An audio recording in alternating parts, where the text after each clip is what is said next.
안녕하세요. 간호사로 근무하고 있는 30대 여자입니다. 원래 불행은 혼자 오지 않는다고 하잖아요. 불행은 또 다른 불행을 손잡고 온다고요. 근데 이상하게 저는 불행과 행복이 동시에 손을 잡고 오더라고요. 분명 좋은 일이 생기긴 하는데 동시에 반대편에서는 저를 가만히 두지 않는 거죠. 이게 행복인지 불행인지 모를 기이한 상태에서 과감하게 나를 불행하게 하던 걸 떨쳐내고 여러분과 공유하기 위해 이렇게 사연을 보내게 됐습니다. 초등학교를 졸업하기 전에 저는 이미 인생에 있어서 큰 이별을 겪었답니다. 아버지께서 제가 초등학교 3학년에 막 올라갈 무렵 뇌졸중으로 쓰러져 돌아가시고 만 거죠. 그때의 전 완벽하게 부모님의 죽음을 이해하지 못했어요. 그냥 이제는 아버지를 만날 수 없고 나중에 다른 곳에서 만날 수 있다는 오빠의 말을 믿을 뿐이었죠. 그리고 죽음이라는 개념을 온전히 받아들이는 중학생이란 나이가 됐을 때 어머니께서 사고로 돌아가시고 말았고요. 사춘기가 다 지나가기도 전에 전 제 인생에 있어서 가장 커다란 이별을 모두 겪고 말았습니다. 가슴에 커다란 구멍이 2개나 뻥 뚫린 제게 남은 건 3살 차이 나는 오빠와 조부모님 뿐이었어요. 할아버지와 할머니께서는 부모님을 잃은 저를 걷어서 키우셨죠. 부모님의 빈자리가 크긴 했지만 그만큼 조부모님과 오빠가 그 자리를 채워줬습니다. 젊었을 때 소방대원이었던 할아버지는 머리가 하얗게 새었어도 체격도 좋고 운동도 자주 하셨거든요. 체력이 남아도는 손주 2명과 놀아주실 때 힘든 내색 한 번 한 적이 없으셨고요. 조부모님 댁에는 큰 마당이 있었는데 거기에 손수 공구들을 가져와서 그네도 만들어주셔서 함께 놀아주시기도 했었네요. 그리고 제가 막 고등학생이 될 무렵 정말 강아지를 키우고 싶었거든요. 근데 할머니께서 개털 알러지가 있어서 꿈도 못 꿀 일이었죠. 그저 나중에 커서 취업해서 자취를 하면 그때 키우자라고 생각하고 있었는데 고등학교 2학년 여름방학에 할아버지가 누런 황구 새끼를 데려오신 겁니다. 할아버지, 왜 강아지를 데려왔어요? 그것도 이런 새끼를. 할머니 알러지 때문에 집에 들이지도 못하잖아요. 아니야, 아니야. 네 할미 1달 전부터 알러지 주사 맞았댄다. 주사 맞고 약 먹으면 괜찮대. 알고 보니 할머니께서 제가 강아지를 정말 키우고 싶어 하는 걸 알고 본인이 알러지 주사까지 맞아가면서 참는 걸 택하신 거죠. 할아버지 친구분 공장에서 사는 개가 새끼를 낳았다는 걸 듣고 데려오라고 하신 겁니다. 할머니는 알러지 때문에 생전 만지지도 못하던 강아지를 쓰다듬으시면서 제게 말하셨어요. 세영아, 이제 집에 강아지 있으니까 자취할 생각 말고 이 할미랑 한 집에서 오래오래 살자. 제가 자취하면 꼭 강아지를 키우겠다고 한 걸 아마 기억하고 계셨나 봅니다. 손녀와 계속 함께 살기 위해 알러지까지 이겨낸 할머니의 사랑에 괜히 죄송하면서도 또 가슴이 미어지게 따뜻해지는 걸 느꼈습니다. 할머니와 할아버지는 늘 제게 뭐라도 더 해주고 싶어 하시고 제가 조금 더 행복한 인생을 살기 원하셨어요. 그만큼 저는 2분 덕분에 행복했고요. 오빠는 커서 대학에 가자마자 독립을 했지만 저는 취업을 하고 나서도 쭉 조부모님과 함께 살았어요. 다행히 간호사가 됐을 때 집과 가까운 곳에 취업이 돼서 자취를 할 이유도 없었고요. 그렇게 제가 20대 후반이 넘어 연차가 쌓여갈 쯤 저와 평소 잘 지내는 사촌 언니가 오랜만에 조부모님 댁에 놀러 왔더라고요. 집도 가까워서 어려서부터 잘 왔었거든요. 그때가 제가 3년 사귄 사람에게 무참하게 배신당하고 힘들어할 때라서 저를 위로하러 온 거이기도 했었죠. 그때 정말 입맛이 싹 떨어져서 살이 한 5kg 정도 빠졌었는데 사촌 언니는 그런 제 몰골을 보고 말을 했습니다. 야, 사람은 사람으로 잊혀지는 거야. 내가 괜찮은 사람 소개시켜 줄게. 한번 만나봐. 됐어. 헤어진 지 얼마나 됐다고 벌써. 너 찬 놈은 지금 다른 여자랑 하하호호 잘 먹고 잘 살지 않니?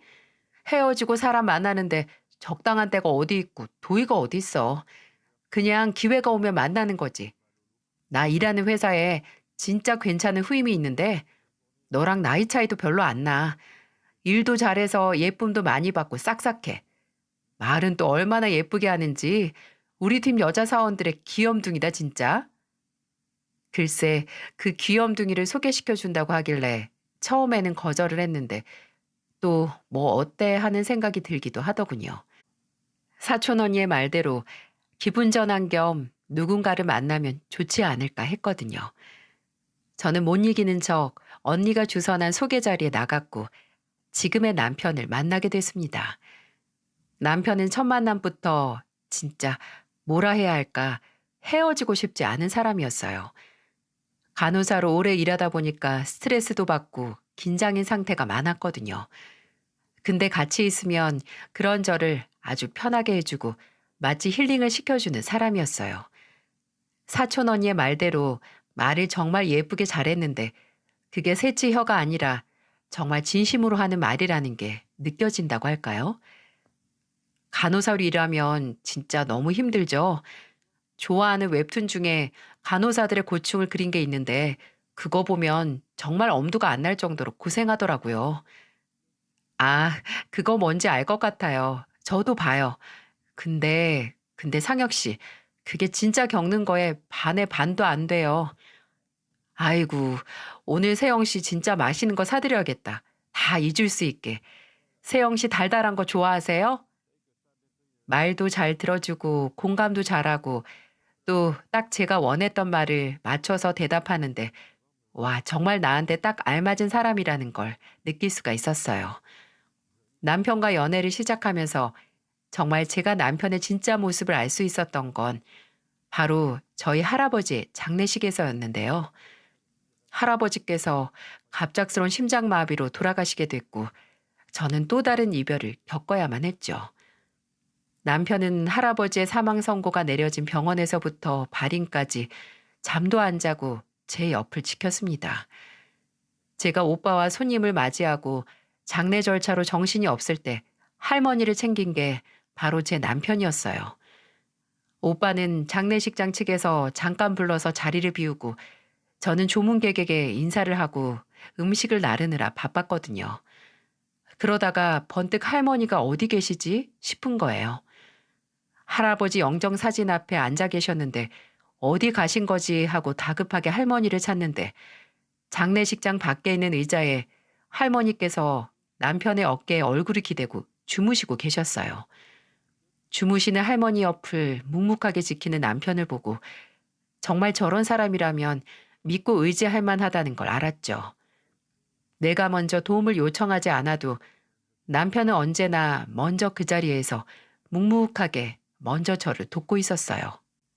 솔직히 남편의 그런 의지가 되는 점은 남편의 크나큰 단점을 커버할 수 있는 정도였습니다. 남편의 큰 단점은 바로 가족이었어요. 시댁은 정말 어떻게 내 남편 같은 사람이 나고 자랄 수가 있지 싶을 정도로 말이 안 되는 가족이었거든요. 저는 늘 아버지 얘기만 나오면 얼굴이 차갑게 굳는 남편을 보면서 의아해하곤 했습니다.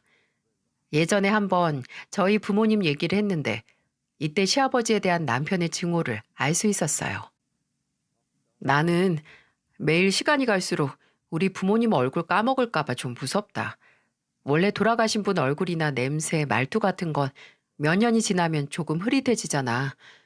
분명 대학교 때까진 우리 아버지 손에서 나는 미약한 담배 냄새 같은 걸 기억했는데 이제 정말 기억이 안 나서 슬퍼. 초등학교 때 돌아가셨다고 했나? 아버님이랑 진짜 사이 좋았나 보다. 손냄새도 다 기억하고. 내가 아버지 손 만지는 걸 진짜 좋아했거든. 상혁 씨는 없어? 부모님 돌아가시면 이것만은 기억하겠다 하는 거. 나는 없었으면 좋겠어. 특히 아버지 돌아가시면 아버지에 대한 모든 기억을 잊고 싶어. 이때까지만 하더라도 와 진짜 사이가 안 좋은가 보다. 시아버지가 남편에게 잘못을 크게 했나 생각했습니다. 대체 뭐 때문에 그러지? 궁금했어도 까놓고 물어보기 어렵더라고요. 그렇게 상견례 전에 간단하게 인사드릴 겸 시댁에 갔는데, 아, 왜 남편이 가족 이야기만 나오면 말을 안 하고 또 결혼해도 시댁과 교류를 할 일 없다고 날 안심시켰을까 납득이 되더군요. 좁고 낡은 빌라는 딱히 놀랍지 않았어요. 남편에게서 시댁 경제 상황 같은 건 미리 들었거든요. 남편이 능력이 없는 사람도 아니고 남편의 배경을 보고 시작한 게 아니니 크게 신경을 안 썼죠. 저를 놀라게 한 건 바로 시댁 식구들 그 자체였습니다. 일단 시아버지께서는 제가 오든 말든 신경을 쓰지도 않고 컴퓨터로 고스톱을 치고 계셨어요. 아버지, 새형이 왔잖아요. 그거 좀 끄고 나오셔서 며느리 될 사람 얼굴은 보셔야죠. 아, 잠깐 있어봐. 나 지금 이거 못 끝내. 기다려봐 좀. 아들이 나와보라고 해도 한 판만 끝낸다고 으름장을 놓고 정말 한 15분 뒤에 나오시더라고요. 난닝구와 반바지 차림으로 말이죠. 그리고 거실에서 자리에 앉자마자 제게 이런 말을 하셨습니다. 아이고, 우리 며느리 외모가 수준급이네. 낭창낭창한 게 학창 시절에 남학생들 열어 돌렸겠어. 지금까지 남자친구는 얼마나 만났나? 어? 간호사면 여기저기서 며느리 삼겠다고 줄을 설 텐데 외모가 어쩌니 저쩌니 저게 칭찬인가 싶을 정도로 불쾌한 말들이었어요. 남편이 시아버지에게 그만하라고 경고를 했고 더 놀라운 건 시누이와 시어머니 둘 다 이런 시아버지의 행동을 마치 매일 있는 일인 것처럼 아무렇지 않아 했다는 겁니다. 오히려 신우는 갑자기 제게 눈 성형한 거냐고 코 필러 넣은 거냐고 묻기까지 했고요. 반질반질한 외모에 예쁘장한 시누이는 솔직히 누가 봐도 성형을 한 얼굴이었어요. 그냥 외모에 신경을 많이 쓰나 보다 관심이 많네 하고 생각을 했죠. 정말 불편함의 최대치를 찍게 된 건 식사를 마치고 후식으로 과일까지 다 먹을 때쯤 조용히 계시던 시어머니가 갑자기 신세 한탄을 시작하셨기 때문이었어요. 내가 뭣도 모를 때 저 양반 만나가지고 죽어라 고생만 하고 애 둘 낳아서 몸도 다 망가지고 진짜 평생 고생만 했다. 아니지 지금도 고생하지. 죽어라 남의 건물 쓸고 닦고 하니까. 부모 복도 없어 남편 복도 없어. 그나마 자식 복은 좀 있는데 아유 얘 새아가 넌 부모님 없어도 다른 복은 넘친다 넘쳐. 들어보니까 할아버지 재산 꽤나 있는 것 같더만 진짜 행복한 줄 알아라. 어머니 이제 갈게요. 더 이상은 여기 못 있겠네요. 남편에게서 할머니가 할아버지 보험금을 나눠서 신혼집 구할 때 보태라고 2억을 지원해 주신 걸 아마 들으셨나 봅니다. 그걸로 제가 부모님이 안 계신 걸 운운하면서 본인 신세 한탄을 하는데 듣다 못한 남편이 제 손을 잡고 시댁을 나와버렸죠. 남편 귀는 새빨갛게 달아올라 있고 저한테 너무 부끄러워하는데 지금까지 저런 가족들 틈에서 혼자 외롭고 힘들었겠구나 싶어서 안쓰러웠어요. 남편은 어차피 지금도 연락은 잘 안 한다. 결혼해도 달라질 일 없으니 걱정 말라고. 정말 저 인간들 안 보고 살고 싶은 건 나라고 하면서 저를 안심시켜 주었어요. 조금 애절할 정도로 혹시 제가 본인 가족을 보고 마음을 돌리는 건 아닐까 무서워하는 게 눈에 보여서 저는 남편에게 당신이나 걱정 말라고 난 당신이라는 인간 하나 보고 결혼하는 거라고 말을 해줬습니다. 그렇게 저희는 서로에 대한 믿음만으로 결혼을 했습니다. 할머니께서 지원해 주신 2억과 대출을 받아서 아파트를 마련했고 그곳에서 신혼생활을 시작했죠.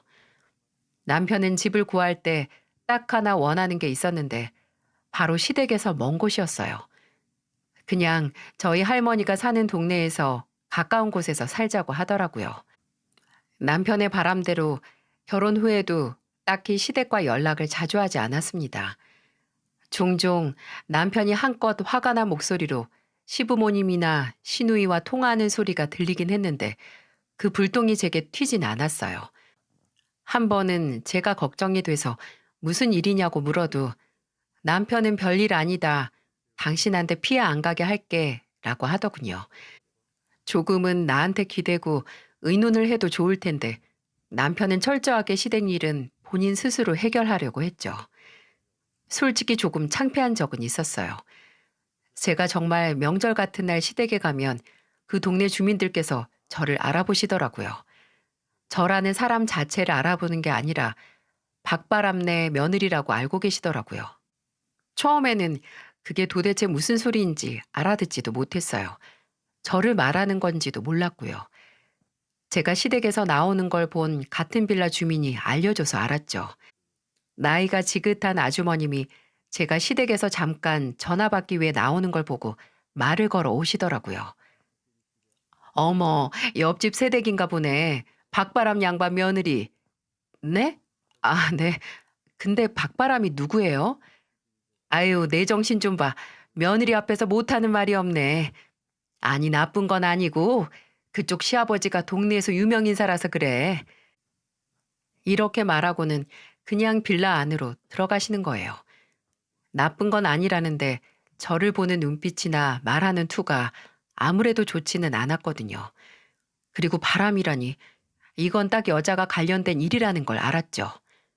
아니나 다를까 남편에게 듣기로 시아버지는 동네에서 혼자 사는 아주머님들 여럿과 바람을 피운 경력이 있나 보더라고요.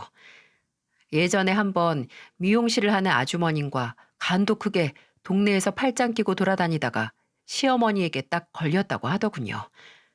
참나, 진짜 가지가지 하는 거 아닌가요? 술, 도박에 여자, 망나니 중에서도 개망나니의 조건을 두루 갖추셨더라고요. 진짜 제 남편의 아버지만 아니라면 평생 말도 안 섞을 인간상이죠. 솔직히 시어머니께서 저를 처음 보자마자 본인 신세 한탄을 할 만큼 마음고생을 많이 하신 거죠. 근데 결혼하고 제가 첫째를 낳고 2년이 지나 둘째를 임신했을 때 큰 사건이 터지고 말았습니다. 그때가 만삭은 아니었지만 제가 그때 자궁벽에 문제가 생겨서 일찍 휴가를 내고 집에서 쉬고 있을 때였거든요. 그날도 첫째를 보면서 집에서 시간을 보내는데 늦은 오후에 갑자기 초인종이 울리는 겁니다. 올 사람이 없는데 택배인가? 하고 인터폰으로 다가가니 정말 살면서 절대로 말을 섞을 일이 없는 모습의 두 사람이 문을 열라고 반말을 하고 있는 겁니다. 아, 박용태 사장님 아드님 계십니까? 우리 박용태 사장님한테 돈 빌려준 사람인데. 박상태는 다름 아닌 제 시아버지의 성함이었고 저희 집에 찾아온 사람들은 시아버지에게 돈을 빌려준 사채업자인 겁니다. 문을 쾅쾅 두들기고 문 열라고 아들한테 돈 받으라고 해서 돈 받으러 왔다고 고래고래 소리를 지르는데 와, 미치겠더라고요. 경찰에 먼저 연락을 하고 바로 남편에게 전화를 걸었죠. 황당함과 분노가 섞인 목소리. 그때가 다행히 남편이 퇴근할 시간쯤이라서 남편은 빨리 가겠다고 조금만 참으라고 하더군요. 근데 제가 참고 말고 할 것도 없이 현관문 밖에서는 사채업자들이 남편의 이름, 제 이름을 불러가면서 문 열라고 하고 그 소리에 깬 첫째가 놀라서 울고 진짜 지옥 그 자체였어요. 다행히 30분 안에 경찰과 남편이 도착을 했죠. 제가 너무 놀랐는지 배가 단단하게 뭉쳐서 당기는 느낌이 들더라고요. 배가 그러니 밖에 나가서 어떻게 된 일인지 물을 수도 없고요. 몇 분이 지나서 남편이 들어왔는데 얼굴이 울그락불그락해져서 화가 잔뜩 나 있었죠. 제가 배를 잡고 거실 바닥에 주저앉아 있으니 놀라서 다가오더라고요. 그냥 놀라서 그런 것 같아. 그건 됐고 뭔데? 어떻게 알고 우리 집에 온 거야? 아버지가 이번에 또 도박을 했나 봐. 약속한 날 지났다고 해서 본가에 찾아갔는데 아버지가 아들이 돈 잘 번다고 아들한테 가서 받으라고 했다고. 여보, 진짜 미안하다. 정말 이런 일이 일어날 줄은 몰랐어. 내가 진짜 가서 어떻게 단판을 지어야지. 아니, 아버님은 어떻게 손주들이 있는 걸 뻔히 알면서 우리 집을 알려줘? 보니까 우리 이름도 말한 것 같은데 직장까지 알면 어떻게 할 거야? 미안해 정말. 일단 아버지한테 자초지종 물어보고 다신 이런 일 없도록 해야지. 그걸 어떻게 장담해. 아버님이 하지 말란다고 안 할 나이야? 평생 그렇게 살아오셨다며. 일단 그 돈부터 얼만지 알아봐. 우리 이름이랑 집을 알고 있으면 당장 돈부터 갚아야지. 저는 집에 있는 아이와 제 뱃속의 아이가 걱정이 됐습니다. 경찰을 불렀어도 당장 무슨 일이 난 것도 아니니까 처벌을 할 수도 없고 시아버지께서 돈을 갚을 때까지 저희 집에 찾아올 수 있으니까요.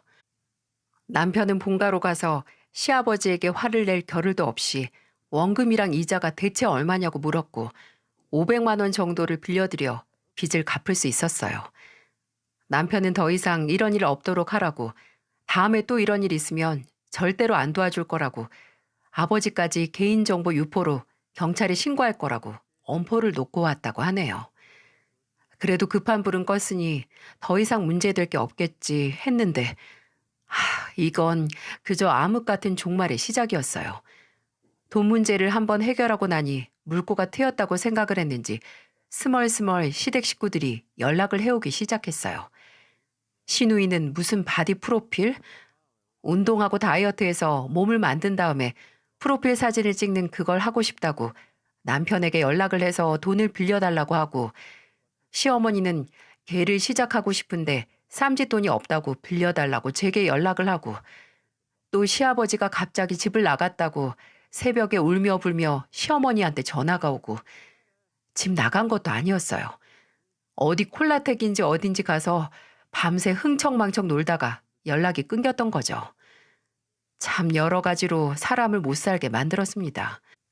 얼마나 스트레스를 받았는지 저는 둘째를 예정일보다 더 빠르게 낳게 됐고 제 딸은 태어나자마자 인큐베이터에서 처음 만난 세상의 공기를 마셔야 했죠. 남편은 더욱더 제게 미안해했어요. 근데 남편 잘못도 아니고 제가 이걸 모르고 결혼을 한 것도 아니잖아요. 물론 제 상상을 뛰어넘긴 했지만 결혼을 한 이상 어느 정도 감수해야 될 일이라고 생각을 했습니다. 둘째를 낳고 의무적으로 시댁에 둘째를 소개하려고 간 날 시아버지의 치정국도 보게 됐어요. 진짜 제 입으로 말하기도 민망하고 창피하네요. 글쎄 시아버지가 양다리를 걸쳤는데 심지어 그 걸친 다리 중에 저희 시어머니는 없었어요. 다른 여자 2명 사이에서 양다리를 걸친 겁니다. 아니 그 여자, 아니 그 아주머님들도 참 아쉬울 것도 없지. 뭐하러 시아버지 같은 사람을 만났는지 모를 일입니다. 아무튼 그 2사람이 날 잡고 시댁에 쫓아왔는데 그날이 저와 남편 또한 시댁에 가는 날이었던 거죠. 어떻게 된지도 몰라요. 저는 그 여자들이 시댁에 쳐들어와서 시아버지 멱살 잡았을 때 남편과 애들 챙겨서 바로 집으로 돌아왔거든요. 나중에 시어머니가 연락을 해서 또 시아버지에 대해 불만을 털어놓으면서 하는 말이 그날 왜 그렇게 갔냐고 우리 손주 얼마나 보고 싶어 했는데 왜 그랬냐고 하는 겁니다. 아니 왜 그랬겠냐고요. 어머님, 저 이제 애들 데리고는 절대 시댁으로 안 가요. 아니 왜? 내가 내 손주 얼굴도 못 보고 살아야 하나? 이번에 애들 데리고 무슨 일 났나 보세요. 손주들한테 할머니 할아버지 창피한 걸 보여드릴 순 없잖아요. 불안해서 못 가겠어요. 사채업자의 바람난 아주머님들의 솔직히 애들한테 보여주고 싶지 않아요. 명절에도 애들은 저희 할머니 댁이나 오빠네 맡길 거예요. 그러니까 애들 보고 싶으시면 밖에서 만나거나 아니면 그냥 저희 집으로 오세요. 솔직히 이 말도 후회되긴 했어요. 매번 집으로 모시면 그건 그것대로 스트레스였거든요. 하지만 오늘은 무슨 일이 일어날지도 모르는 시댁에 애들을 데리러 갈 수는 없는 노릇이었죠. 남편은 제게 차라리 그렇게 못 박아두는 게 낫겠다고 했고요. 그렇게 한 해 한 해 참 아슬아슬한 관계를 유지했습니다. 종종 돈 얘기를 꺼내긴 했어도 그건 정말 일절 고민도 없이 거절했어요. 저희도 솔직히 집 하나 있지 이것도 대출이자 계속 내고 있고 모아둔 돈은 그렇게 여유가 있지 않았거든요. 근데 그 후로 7년 정도 지났을 때 저희 부부에게도 숨통이 트일 만한 일이 생기고야 말았습니다. 결혼하면서 산 아파트가 몇 년 만에 3억은 훌쩍 뛴 거죠. 가까운 곳에 쇼핑몰이 생겼는데 아무래도 그 영향을 받은 것 같더라고요.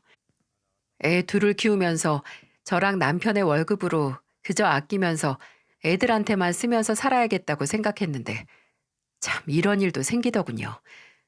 참을 인 3번이면 살인도 면한다는데 참고 또 참다 보니 살인을 피하는 게 아니라 부동산이 오르는 마법이 일어나네요. 저와 남편은 크게 기뻐하면서도 동시에 둘 다 시댁에는 절대로 알리지 말자고 했습니다. 돈 냄새를 맡으면 분명히 시댁에서 더 심하게 저희를 괴롭힐 테니까요. 근데 아무리 말을 안 한다고 해도 돈 냄새는 저절로 천리를 향해 뻗어가나 봅니다. 집값이 올라서 행복을 느낀과 동시에 구질구질한 불행도 함께 오고 말았으니까요. 시어머니께서 남편에게 연락을 해서 시누이가 결혼할 남자가 생겼다고 하시더군요. 무려 의사라고, 의사 사위가 생긴다고 좋아하셨죠. 박상이 성공했네. 그렇게 사짜 직업 남편 갖겠다고 했는데. 사짜 직업? 걔 꿈이었어. 사짜 전문직. 돈 많이 버는 남자 잡아서 결혼하고 싶다고 글쎄 중학생 때부터 말했거든. 내 동생이지만 솔직히 한심했지. 대학도 안 가고 알바만 해서 돈 모이면 바로 눈 고치고 또 모이면 코 고치고 또 모이면 턱 고치고. 참나, 그래도 이걸 투자한 만큼 차익 봤다고 해야 하나? 중학생 때부터 꿈이 사짜 직업 남편과의 결혼이었다니. 참, 솔직히 시누이가 어떤 타입이고 어떤 성격인지 결혼하고 나서부터 쭉 겪었기에 알고 있었지만 놀랍더라고요. 그래도 꿈에 그리던 결혼을 한다고 하니 마음으로 축하를 해줬습니다. 근데 이 문제에서까지 기어이 저희를 끌어들이시더군요. 하루는 복직을 한 병원에서 일을 하고 교대 시간이 돼서 퇴근 준비를 하고 있는데 시어머니에게 전화가 오더라고요. 네, 어머님. 너 지금 어디니? 집에 없니? 저요? 저 오늘 출근하는 날인데요. 내일이 쉬는 날이에요. 아, 그래서 집에 없었구나. 애들도 학원 갔나 보네. 어머님 지금 저희 집이세요? 그래, 너한테 할 말이 있어서 왔는데 아무도 없어서 그냥 가려고 그런다. 무슨 말인데요? 뭐 별건 아니고. 그래, 그냥 전화한 김에 말하는 게 빠르겠다. 이번에 상이 결혼하는 거 너도 알지? 상대가 의사야, 의사. 근데 거기 사부인도 의사고 사돈어른은 사업한다고 하더라. 아, 네. 근데요? 그런 집안에서 며느리 온다니까 뭐 집이다 혼수다 입이 떡하니 벌어지게 준비하겠지 싶어서. 우리 상의도 예단이랑 예물 준비할 때 좀 엇비슷한 수준으로 못해도 눈치는 안 보이게 해야 할 거 아니냐. 네, 뭐 그렇겠죠. 근데 저한테 할 말은요, 어머님? 너희 아파트 차익 많이 나지 않았니? 네? 그걸 어디서 들으셨어요? 아니, 상의가 뭐 검색하다가 봤나 보더라고. 걔도 이제 신혼집 알아봐야 할 거 아니냐. 오빠 사는 동네는 집값이 어떤가 하다가 봤나 보더라. 그래서 그런데 너랑 상혁이랑 상희한테 결혼 축하한다는 의미로 결혼 자금을 조금 도와줬으면 하는데. 어머님, 아파트 오른 거 아직 저희 돈 아니에요. 그냥 오르기만 한 거지 당장 현금이 그만큼 저희 통장에 들어온 게 아니잖아요. 이미 그 정도 믿을 만한 구석이 있으면 대출 정도 해서 줄 수 있잖니. 나중에 집 팔아서 갚아도 돼요. 한 1억만 만들어주면 내가 앞으로 2번 다시는 너희한테 돈 얘기 안 꺼내마. 1억이요? 그래. 아니 그렇게 대단한 집안이랑 사돈이 되는데 억 단위는 해야 우리도 면이 살지. 너는 네 시누이가 몇 푼 되지도 않는 예단 가져다가 눈치 보면서 사는 꼴을 꼭 봐야겠니? 그건 아가씨가 지금까지 얼굴에만 투자하느라 돈을 못 모아서 그런 거고요. 눈치 보면서 사는 건 아가씨 문제죠. 아니, 너 지금까지 우리가 하는 부탁은 죄다 거절하지 않았니? 근데 내가 마지막 부탁이라고 하는 것도 못 들어줘? 어머님, 아무리 제가 가족이고 며느리라고 해도 어머님이랑 아버님, 아가씨가 하는 부탁을 모두 들어줘야 하는 거 아니잖아요. 그리고 그 부탁이라는 게 거의 돈이었고요. 어머님, 저 정말 어머님이랑 돈 얘기 그만하고 싶어요. 저는 아가씨 결혼에 1억씩이나 못 보태니까 그렇게 아셨으면 좋겠어요. 뭐? 야! 그럼 끊을게요. 1억, 1억이라니. 제가 결혼할 때는 이불 하나, 아니 수저 세트 하나 사주지 않았으면서 시어머니의 딸이 결혼한다니까 1억을 내놓으라니. 진짜 어처구니가 없더라고요. 퇴근하고 집에서 남편에게 이런 일이 있었고 거절했다고 말을 했고 남편은 이제 별다른 감흥도 없이 그저 한숨을 푹 쉬더니 고개를 끄덕이더군요. 저보다 몇 배는 더 가족에게 시달린 사람이니 넌더리가 나다 못해 몸에서 사리가 나오는 심정이겠죠. 다음 날은 제가 오프인 날이고 토요일이라서 애들도 집에 있었어요. 남편은 친구들 모임이 있다고 외출을 했었고요. 정말 오랜만에 쉬는 날이라서 편안한 마음으로 애들은 공부방에서 공부하게 하고 저도 거실 탁자에 앉아서 제 공부를 하고 있었죠. 그렇게 몇 시간이 지났는지 모르겠지만 점점 책을 들여다보는 눈이 침침해질 때쯤 초인종이 울리더군요. 누군가 싶어 나가니 사연을 듣고 계신 분들도 예상이 가시죠? 네, 시어머니와 시누이였습니다. 시어머니는 진짜 도깨비 같은 얼굴을 하고 있었고 시누이는 얼굴이 불그스름한 게 어딘지 취해 보이기도 했어요. 이미 한 번 현관 앞에서 난리가 났던 집이기에 같은 아파트 사람들에게 다른 소문을 내게 하기 싫어서 바로 현관을 열었습니다. 어머님, 무슨 일, 너 들어가 봐라. 어머님. 시어머니가 문이 열리자마자 다짜고짜 저를 밀치며 집 안으로 밀고 들어오는 겁니다. 시누이도 몸무게를 실어서 시어머니를 뒤에서 밀면서 도왔고요. 저는 한순간에 시어머니와 시누이에게 밀려서 거실로 들어왔습니다. 시어머니는 씩씩 숨소리까지 내면서 저를 노려보고 시누이는 술 취해 풀린 눈으로 궁시렁거리면서 뭐라 말하고 있더라고요. 잘 듣고 보니 저를 욕하는 거였습니다. 미친, 싸가지 없는 년. 아파트가 몰랐더니 눈에 뵈는 게 없지? 뭐라고요? 아가씨 지금 뭐라고 했어요? 왜? 얘가 못할 말 했냐? 얘 말이 뭐가 틀렸어? 너 아파트값 뛰어서 눈에 보이는 거 없는 거 맞잖아. 어머님, 지금 어제 제가 부탁 거절했다고 와서 이러시는 거예요? 그래, 맞다. 참나, 고아인 간호사 며느리 받아줬더니 은혜도 모르고 의사 사위 들어온다고 돈 좀 보태라고 했더니 그걸 거절을 해? 야, 네가 뭘 그렇게 우리 집에 도움이 되고 보탬이 됐다고 모가지 빳빳하게 갑질을 해? 제가 갑질을 언제 했어요? 저한테 돈 맡겨두셨어요? 왜 그렇게 저한테 돈을 받고 싶어하고 또 그걸 당연하게 생각하시는 건데요? 어머님은 저 결혼할 때 10원 한 장 보태주셨어요? 예, 결혼으로 장사하니? 내 아들 데려갔으면 감사합니다 하고 그냥 살지. 그냥 살려고 하는데 어머님이 계속 방해를 하시는 건 아니에요? 아버님도 아가씨도 전부요.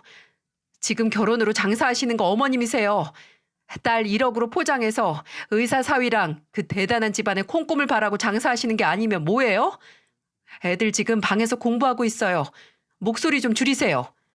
아니 네가 뭔데 나한테 조용히 하라 말아야. 건방진 년이 진짜. 악에 못 이긴 시어머니가 갑자기 제게 달려들었고 혹시나 애들이 방에서 나오진 않았나 고개를 돌렸던 저는 그런 시어머니 손에 머리채가 단번에 잡혀버렸어요. 어머님 이거 놓으세요. 지금 뭐 하는지. 입 닥쳐 이년아. 너 처음부터 마음에 안 들었어. 뭐 하나 부탁이라도 하면 모른 척 못 들은 척하고 잘난 척하는 거. 네가 뭐가 그렇게 잘났어?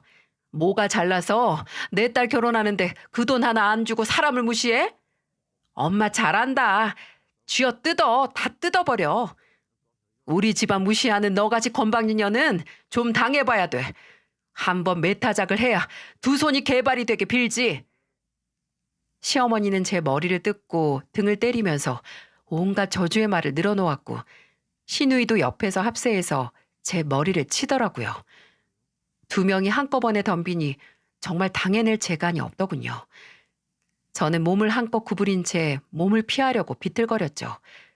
그때 어디서 문이 쾅 하고 열리는 소리가 들리더니 탁탁 야무진 발소리가 들렸어요. 그리고 이내 나요. 우리 엄마 나.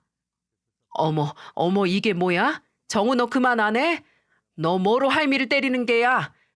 아야 이거 뭐야? 놓으라고. 우리 엄마 당장 놔. 하영아 경찰에 신고해. 112에. 목소리의 주인공은 다름 아닌 11살 난 제 아들이었어요. 그때까지도 상황 파악이 안 되더군요. 시어머니와 시누이가 놀라 뒤집어지는 소리가 나고 뭔가 채찍질하는 소리도 들렸어요. 아들이 뭘 했는지 시누이와 시어머니 둘 다 잡고 있던 제 머리를 놨고 저는 간신히 고개를 들어서 주변을 둘러봤습니다. 저는 제 눈앞의 광경을 믿을 수가 없었어요. 놨잖아. 정우 너 그만해. 아유, 아야. 우리 엄마를 왜 때려요? 왜? 아들이 손에 파리채를 쥐고 젖 먹던 힘까지 짜내서 시누이와 시어머니를 후드려 패고 있었던 겁니다. 시누이와 시어머니는 마치 똥발이라도 된 것처럼 아들이 휘두르는 파리채 앞에서 도망치기 바빴고요. 그리고 문 앞에 서 있는 9살 난 딸은 경찰에 신고를 하고 있었습니다. 저는 간신히 정신을 차려서 파리를 가장한 빈대들을 잡고 있는 아들을 말렸고 한 15분 정도 지났을 때 경찰이 왔습니다. 저는 친하게 지내는 앞집 아주머니에게 애들을 맡기고 시누이 시어머니와 함께 경찰서에 갔죠. 태어나서 처음으로 경찰서에 들어갔습니다. 지구대는 가봤어도 경찰서는 30여 년 평생 처음이었어요. 가서 조서까지 작성했고요. 이 두 사람이 집안으로 무단 침입을 해서 선생님을 폭행한 거 맞나요? 네, 맞아요. 맞긴 뭐가 맞아? 무단 침입은 무슨 무단 침입이야? 저는 문만 열었지 들어오라는 소리 하나 안 했어요. 어머니께서 밀고 들어오셨잖아요. 저는 그 자리에서 시누이와 시어머니를 무단 침입과 폭행으로 고소했어요. 제 입가는 언제 터졌는지 피딱지가 있고 머리도 산발해 목에는 시누이가 낸 건지 손톱 자국도 나 있었어요. 경찰이 사진을 찍고 시어머니와 시누이에게 진술도 받고 그 과정에서 남편에게 연락을 했네요. 애들이 집에서 먼저 전화를 했는지 알고 있더라고요. 경찰서로 가는 중이라고 하더군요. 조사가 다 끝나고 연락 주겠다는 경찰의 말을 듣고 저는 경찰서를 나왔어요. 시누이와 시어머니도 따라 나오셨고요. 경찰서를 나오자마자 제 뒤통수에 대고 가족을 고소하냐, 얼마나 잘 살지 두고 보자, 가만 안 둔다. 모녀가 아주 하모니로 제게 욕을 하더군요. 너희는 그러거나 말거나 떠들어라. 그냥 소음일 뿐이다 라고 치부하면서 걸어 나오는데 경찰서 앞 주차장에 남편이 막 주차를 끝내고 차에서 나오고 있었죠. 남편은 저를 보자마자 헐레벌떡 뛰어왔고 정말 말이 아닌 제 얼굴을 보자마자 뒤에 있던 시누이에게 다가갔습니다. 오빠, 전현이 지금 우리한테 뭐 했는지 알아? 나랑 글쎄 엄마를 짝! 시누이가 말을 끝내기도 전에 남편은 시누이의 뺨을 날렸습니다. 저도 놀라고 시누이도 놀라서 돌아간 얼굴을 제대로 가두지도 못하고 시어머니는 빽 소리를 지르면서 남편에게 뭐 하는 거냐고 소리치셨습니다. 뭘 잘했다고 연연거리고 있어. 남의 집에 쳐들어와서 사람 때린 걸로 모자라서 경찰서까지 오게 해? 그것도 고작 돈 안 빌려줬다고? 네가 사람이야? 너 내년이면 35이야. 네 마음대로 하면서 돈 한 푼 모아둔 거 없는 주제 구걸하는 입장이면 부끄러운 줄 알든가. 뭐가 그렇게 당당해서 네 오빠 아내까지 건드려? 네가 뭔데? 너 뭐 하는 짓이냐? 지금 네 마누라 편든다고 친동생한테 손을 올려? 어머니 아버지가 평생 안 하던 인성 교육하는 거예요. 이게 따지고 보면 두 분이서 하는 짓 그대로 보고 자란 거니까 어머니 아버지 탓이에요. 뭐야? 상혁이 너 내가 뭘 그렇게 잘못했냐? 어? 지금 너희 아파트 오른 거 다 네 돈 들어간 거 아니야? 그럼 네 엄마, 네 동생 위해서 조금이라도 쓸 수 있는 거지. 뭐가 무섭다고 네 마누라 눈치를 보고 있어. 이게 지금 눈치 보고 자시고의 문제예요? 그래, 말 잘하셨네. 아파트요? 그 아파트 처음에 어떻게 샀는데? 저 사람 소중하게 키워준 할머니께서 주신 돈 보태서 산 아파트예요. 그 아파트에 어머니 아들 지분은 하나 없고 다 저 사람 지분이라고요. 근데 어떻게 어머니가 그걸 탐내요? 우리 결혼할 때 저나 저 사람한테 뭐 해준 게 있다고. 오빠는 나 결혼하는데 조금도 못 해줘? 그렇게 아깝냐고. 그래, 아깝다. 평생 받는 것만 알고 지 외모 꾸미는 데만 눈 시뻘개져서 산 너 같은 애한테 1,000원 한 장도 아까워. 너도 어머니도 또 아버지도 더 이상은 제 인생에 껴들지 마세요. 상혁이 너 지금 우리랑 연을 끊겠다 그거야? 네, 맞아요. 왜 지금까지 질질 끌어왔는지 도통 모르겠네요. 제가 바보 등신이었어요. 앞으로 2번 다시 연락도 집으로 찾아오지도 마세요. 정말 어머니 아들 죽는 꼴 보고 싶으면 해보시던가요. 그날 남편의 눈은 어딘지 제가 봐도 조금 무서웠어요. 진심을 다해서 경고를 하는데 정말 사람 한 명 잡겠다 싶었죠. 저는 그런 남편의 팔을 잡고 끌었습니다. 이 정도면 됐으니 이만 가자고 피곤하다고 했죠. 저와 남편은 경찰서 앞에서 망연자실해서 가만히 서 있는 시누이와 시어머니를 그 자리에 두고 차에 탔습니다. 남편은 집으로 운전하는 내내 아무 말이 없었어요. 저도 말없이 그저 목에 난 상처에서 따끔거리는 통증을 느끼면서 가만히 있었고요. 아파트 단지에 들어서서 주차장에 주차를 하자마자 남편은 시동을 끄고 아이처럼 울었습니다. 핸들에 고개를 파묻고 어깨를 들썩이면서 울더군요. 그때 남편이 느낀 감정은 제가 어떻게 가늠할 수 없는 정도로 서럽고 외롭고 수치스럽고 또 허무했을 것 같아요. 그래도 가족이라고 버리지 못했던 사람들을 드디어 손에서 놨다는 해방감도 있었을 거고요. 저는 가만히 남편의 등을 토닥거렸습니다. 나중에 집에 들어와서 오늘 있었던 일로 놀랐을 애들을 재우고 나서 남편이 거실에 저를 앉히고 상처에 약을 발라주려고 하더라고요. 남편은 제 목이랑 입가에 난 상처를 보고 한 번 더 울음을 터뜨렸죠. 미안하다고 울먹이면서 약을 살살 발라주는데 저는 괜찮다고, 그리고 남편에게 잘했다고 했어요. 잘 놨다, 잘 견뎠다, 앞으로 우리 가족만 바라보고 잘 살자라고요. 정말 웃긴 후일담이 뭔지 아시나요? 사실 제가 시누이가 결혼한다고 했던 의사가 누군지 아는데요. 개인적으로 아는 건 아니고 제 동기가 있는 병원에 그 의사가 다니더라고요. 큰 종합병원이었는데 제가 이름을 대니 단박에 알더군요. 저랑 연락을 하기 일주일 전쯤에 그 의사의 약혼녀라는 여자가 와서 한바탕 난리를 부렸다고요. 한동안 병원에서 난리였어. 환자도 안에 있는데 그 선생님 진료실에 쳐들어가서 울면서 빌었다는데 뭐라고 했다더라? 한 번만 봐달라고 다시 생각해보자고. 알고 보니까 파혼했대. 선생님 쪽에서 그 여자한테 통보한 거라고 하던데 몇 번을 그렇게 들이닥쳐서 그 의사 선생님이 경비 불러서 내보내고 다시는 오지 말라고 소리까지 지르더라. 난 그 선생님 진짜 조용한 사람인 줄 알았거든. 그렇게 소리를 고래고래 지르는 것도 처음 봤어. 파혼은 왜 했대? 그것까지 모르겠어. 근데 선생님이 그 여자 상대로 접근 금지 명령 신청한다는 소문도 있어. 대체 무슨 이유로 파혼을 당했을까? 아니, 신우의 원래 속내를 아는 저는 놀랍지 않지만 그렇게 원하던 의사 앞에서는 감쪽같이 숨기고 있었겠죠. 본성은 지울 수가 없다고 어쩌다 튀어나와 버렸나 했습니다. 근데 그 의문이 풀렸어요. 한 달 정도 지나서 시어머니께서 제게 연락을 해오셨거든요. 솔직히 많이 참았죠. 남편이 했던 경고를 그래도 조금 무섭게 생각했나 보더라고요. 절대 연락하지 말라는 말은 아예 잊은 건지 제게 전화를 해서 꺼이꺼이 울면서 말하셨어요.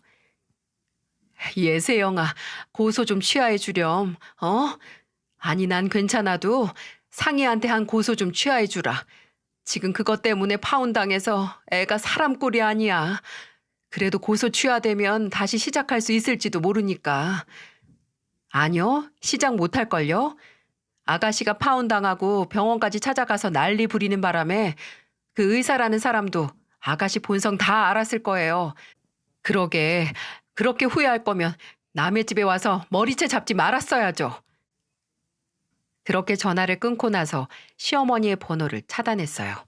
시아버지도 시누이 번호도요. 남편은 당장 내일 번호를 바꾸자고 했고 저희는 아예 내년에 이사를 생각하고 있습니다. 그냥 새로운 곳에서 새롭게 시작하고 싶거든요. 시댁 식구들이 아무도 모르는 곳에서요. 남편은 한동안 불면증에 시달리긴 했어요. 아무래도 그간 저보다 더 스트레스를 많이 받았나 봅니다. 분명히 후련하다고 했지만 아마 수십 년간 가지고 산 긴장이 풀어지면서 그 후폭풍이 오는 건 아닌가 싶었어요. 그래도 이제는 잠을 잘 자고 몸도 마음도 추스리고 있어요. 제가 어려서부터 받아온 사랑은 그런 사랑이었거든요. 할아버지 할머니께서 보여주신 본인을 희생하면서 손주인 제가 행복하길 바라는 그런 사랑이죠. 남편은 줄곧 오히려 자식을 희생시키는 부모에게서 고통을 받다가 이제야 탈출을 했으니 앞으로 좋아질 일만 남았겠죠. 정말 이제는 아무런 걱정도 없이 내 남편, 내 아이들, 또 저를 키워준 할머니와 오빠, 이렇게 내 가족들만 품고 살아가려고요. 내 상식으로는 전혀 해석되지 않는 사람들을 가족이란 인연으로 이어간다면 분명 제 상식선도 망가질 테니까요. 집값 하나 올랐다고 앞으로의 인생이 행복할 거라고 생각은 하지 않지만 그래도 당시 우리 가족을 힘들게 했던 원인이 사라지니 불행하진 않을 거라 믿습니다. 제 사연을 들어주신 여러분께서도 여러분 자신과 또 내 가족을 힘들게 하는 원인이 꼭 사라지길 진심으로 바랍니다. 모두들 건강하세요.